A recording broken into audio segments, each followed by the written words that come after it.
Good afternoon and welcome, everyone. Thank you for attending the PathPoint Guest Speaker Series. We host this event monthly and discuss timely and relevant topics with industry-leading professionals. I am Ralph Blust, the President and Chief Revenue Officer of PathPoint. Joining me today is Paul Morrissette, who I've had the honor of knowing for the last 13 years. Paul has had over a 34-year career at Chubb. He has served in a variety of underwriting and marketing leadership positions in regions around the US and Canada. He is currently president of Chubb Insurance Solutions Agency, which connects independent agents and agency networks to each of the Chubb product areas. Paul is an avid cyclist, sports fan, father of 3 daughters. He is based in Chubb's White House Station, New Jersey office. And Paul, you're quite a draw. I got to admit, we've never had so many registrations and attendees at one of our previous events. So thank you for agreeing to join us and welcome. Thank you very much, Ralph. It's great to be here and looking forward to the conversation. I very quickly, just for a couple of housekeeping, I know that Alex has already said it, but we've had a bunch of people jump in. I wanted to let everyone know we're going to go through a quick discussion about 20 minutes long between Paul and I. And within your screen, you will have a Q&A balloon at the bottom of your screen or on the side, wherever your toolbar is. And you'll be able to ask questions. We'll be monitoring that, and you'll be able to post questions, and then at the end we will answer them unless it's super relevant to the topic we're talking about, and then we'll just throw the questions in through the conversation. So this is meant to help everyone and keep us aligned, but feel free to type as you think, and we'll address them at the end. So Paul, for the first question that the first topic we were going to talk about, it was going to be more about the carriers. And the industry right now is going through a certain level of volatility. In my opinion, it's a significant level of volatility. That we've had basically, I live in Florida out of Naples, and there's 7 carriers in Florida so far that have gone under. Carriers are withdrawing from numerous industries throughout the entire country. And even some are pulling out of states. Recent announcements by State Farm, Farmers, Allstate, bankers, and others are examples of those withdrawals. And these are significant impacts to agents and insureds.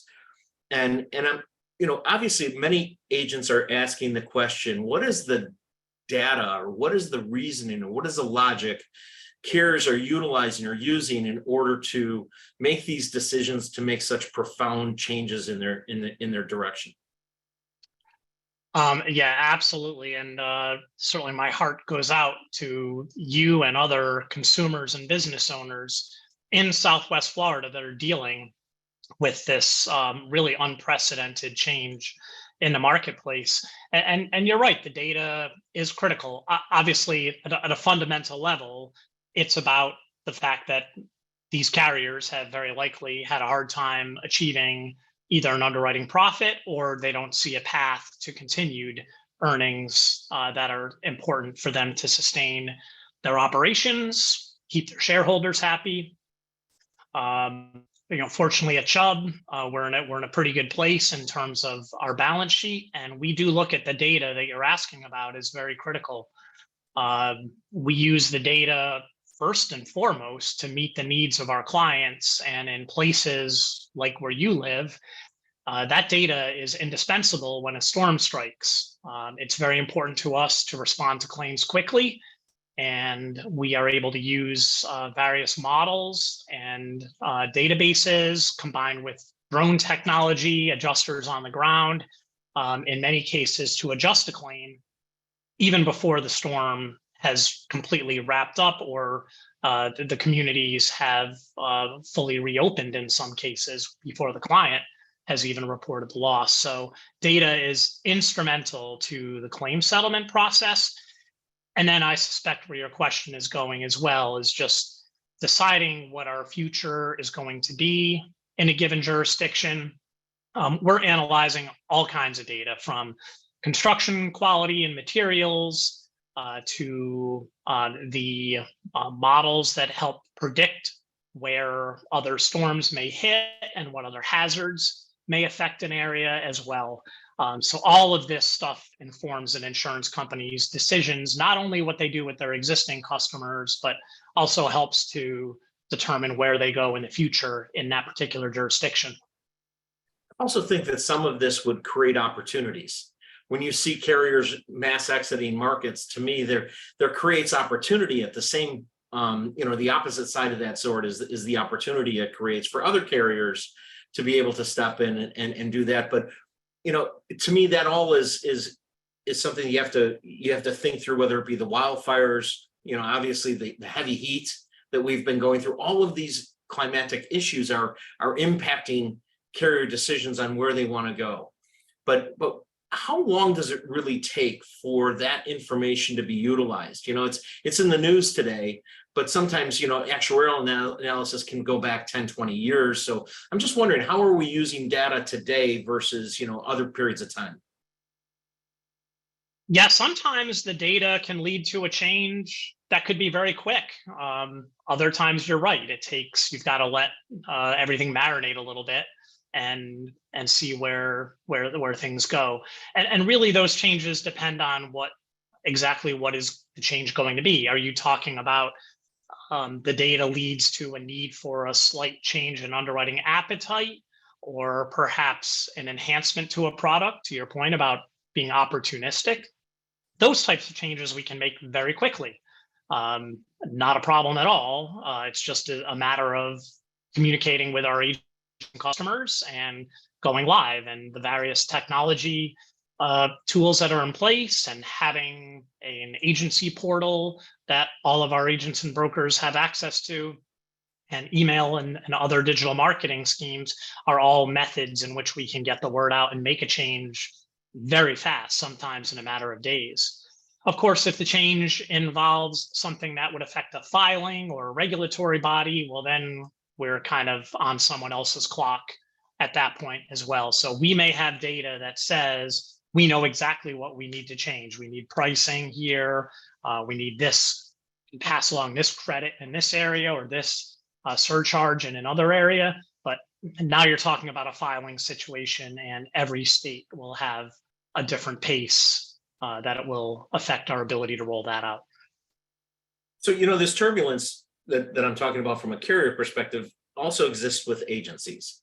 Whether it be the franchises or networks or individual agents, there's just a significant amount of change going on in the independent agent space. And staying on top of these changes is probably, as a small agent, it's one of the hardest things to do, is getting the information, being able to filter the information, and then being able to apply it within their agency. How does Chubb help their agency network with that challenge? Yeah, you are so right. It's hard enough to be an agent, especially a smaller agent or a newer agent, and then you add in, if you're in one of these areas where there is this turbulence, it's a tough challenge. But just like you said, on the carrier side, opportunity is created. The same thing goes for agents as well. So I think it's important, and what Chubb really values is helping agents to become more informed, because when you have these periods where there's increased risk in the environment, what we need to do is be able to equip our agents with the ability to explain to business owners and consumers what this means to them. And we can't take for granted that every agent has the breadth of data that we just talked about earlier, and the vast amount of knowledge that we may have that might inform our decisions. So we have to translate that into language that our agents can easily understand, and help them to be able to further translate that into a way that our customers or prospective clients will understand as well. So Chubb spends a lot of time on training. We have significant library of product training material available on industry trends, on the various services that we offer, on how to explain to a customer a variety of different product types. And we spend a lot of time trying to bridge that gap and getting that into our agents' hands so that they can be empowered to provide good advice to their clients. Paul, how does an agent access that? I mean, the library, for example, or any other types of learning tools and knowledge sources? We provide that in a number of different ways. We have an agency portal where all of our information is hosted, everything from various client service and quoting platforms with the necessary materials. There's a website that's open on the free web. You don't even have to go behind our firewall, called chubbeducation.com, that has a variety of training materials. And we have a whole field staff. We are fortunate to have a branch network in every city in North America, every major city in North America, that has staff that are working closely with our agents. So whether it's phone, in person, online, we have the scale to be able to deploy that training in a lot of different ways.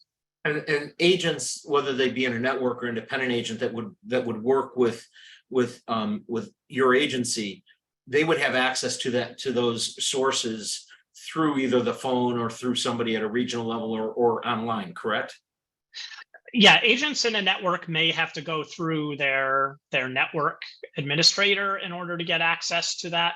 But certainly if you're part of a network that does business with Chubb, there's a way for us to deploy that training to you. It may not be as easy as you just going onto our agency portal, but someone in your network would be able to access that.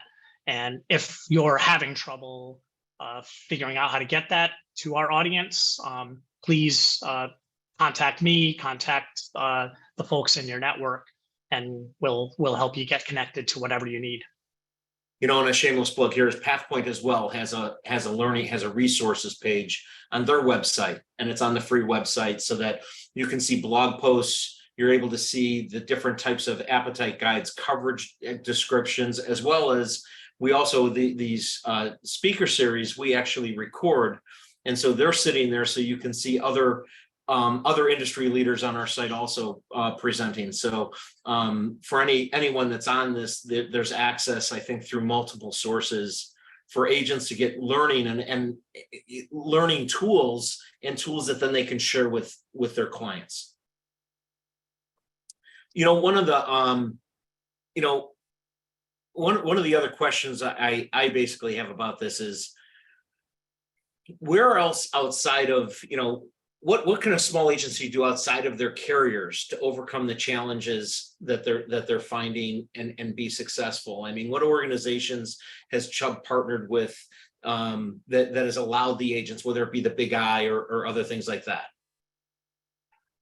Yeah, absolutely. It's hard for me to talk overly intelligently about other information outside of what Chubb provides, but you're right, Ralph. There are, whether it's trade associations, organizations such as Pathpoint, other industry groups that you may be a part of, there are always tools to learn more. And I would just encourage all agents to try to understand where your customers, whether they be business or personal lines clients, see the most risk, and make sure that you can master what is needed to know about that risk. If you live in a wildfire prone area, it's imperative that you understand what's driving the market forces there and the things that a client can do to mitigate their home or business against the threat of wildfire.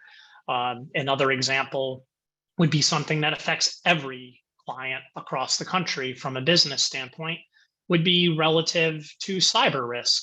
An example of an outside source that Chubb went to, we did a study through a firm called Oxford Economic, who looked and talked to 500 risk managers across the US and Canada and asked them, what are the biggest hazards that you're worried about for your business? And this is information that I guess you could say is coming from a carrier, but not really. We went to an independent provider for it.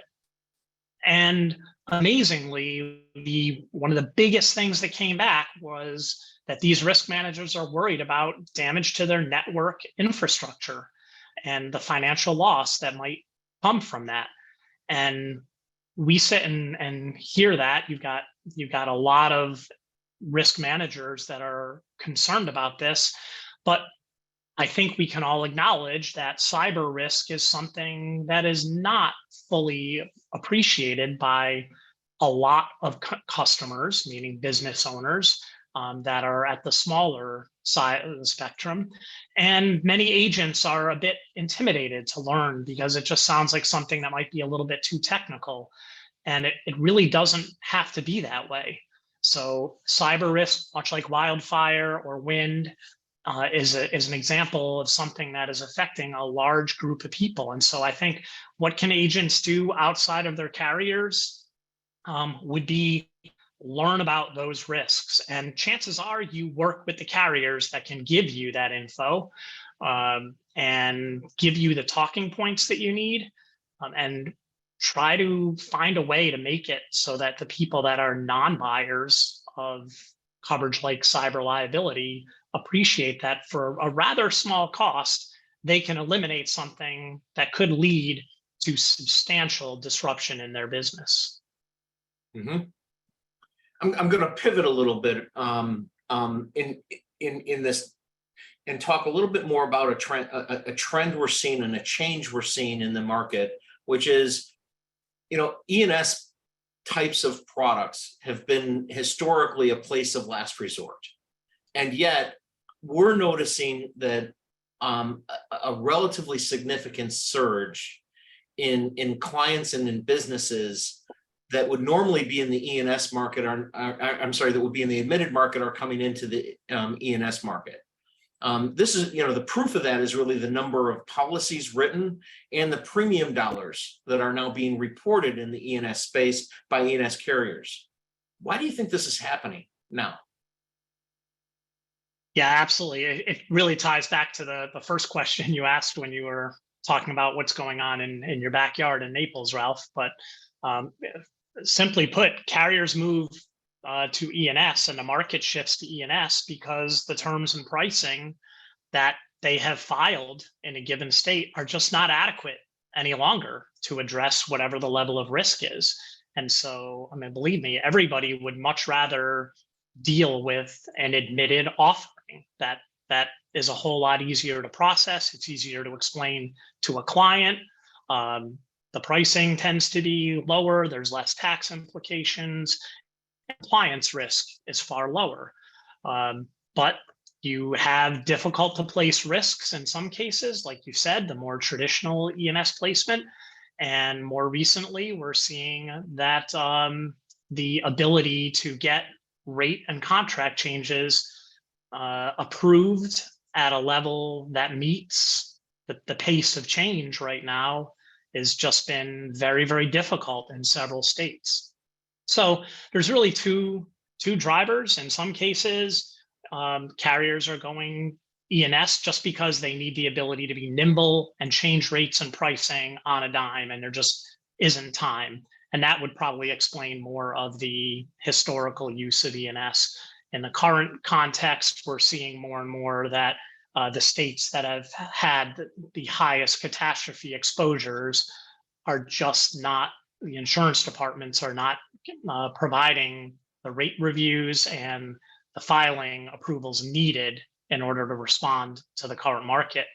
And in order for us to have a healthy insurance industry, we have to have insurers that are able to make a fair profit. And that's really hard to do when you can't get the terms and conditions that you need on an admitted basis. Hence, you go to E&S. Do you think that's going to continue going forward, or maybe a more appropriate question is, what do you think the triggers will be that will stop it? I see it staying this way for the foreseeable future, but I think we just have to look at the past to know that this ultimately becomes cyclical. It's not sustainable in most states to have heavy consumer lines of business or large amounts of small business transacted in this manner. And so I'm optimistic that regulators will eventually adapt, and there will be common ground found between insurers and the regulators. on the admitted side. That combined with the free market will likely eventually lead to it. But it's going to take rates and coverage terms being able to be adequate before that day will come. One of the things that I think agents are struggling with today across the country, but specifically on either coast, are these radical price increases that they're seeing when they have to take something out of the admitted market and into the E&S space, and where they're getting a quote that is a multiple of what the insured paid just a couple few years ago, and it's a tough explanation to provide. And insured it because they could have been 10 years claim free, but suddenly they've seen a 5x increase of their premiums, and they struggle with that. And one of the things that we have been able to rationalize to those agents and help those agents with is by utilizing different types of coverages and deductibles, and making sure that you're covering the catastrophe but not covering the everyday.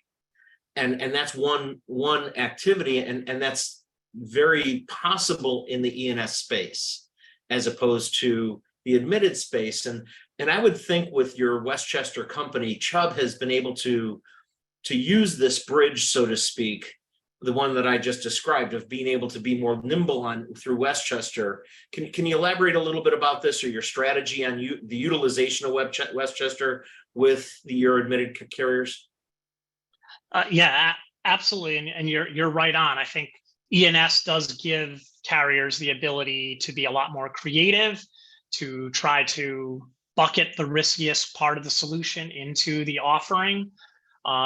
It doesn't always, it's not going to be a full solution for the more mass market side of the business, but certainly where you have a risk manager involved and you're talking about a larger, more complicated business. That is a mechanism where you can kind of do more a la carte type of buying of your insurance. And Westchester certainly is an offering for us, where that division of Chubb has the ability to do a number of different things for businesses. But our surplus lines offerings go well beyond just what we do through Westchester. For the reasons you're talking about, we know we need to make it easy for agents to work with us, regardless of where they are on the E&S spectrum. If they're speaking to our middle market commercial area, our personal insurance area, or our Westchester division, we place a high priority on providing great service, and we really want that agent's experience to be as close as possible to what they are used to getting on the admitted side if they're purchasing a non-admitted product for us. And Halfpoint is a great way to achieve that. What you folks do, you really make the E&S process become much more customer friendly, customer meaning for the agent, by automating a lot of the functions. And the fact that Westchester is one of the carriers that you represent certainly suits us very well. And I appreciate that plug. That's what we try. You're simple and fast. It isn't about the access to the market. It's about simple and fast. How do you take the admitted, confusing market space and make it simple? Is our premise. Make it like you're doing an admitted account in process and workflow for the agent. That's what we're trying to do. That's our way of trying to help the E&S space. And when we look at this, I'm thinking about agents who are having books, whether it be California, even personal lines. You have a lot of high value homes in California. You have a lot of high value homes on the coast, both coasts, and many in the Midwest, where you're dealing with the high heat, and I'm certain is going to impact rates and the frankly the intensity of storms. So how does an agent start to read the tea leaves that they're going to have to start thinking about coverage alternatives before they get that non-renewal?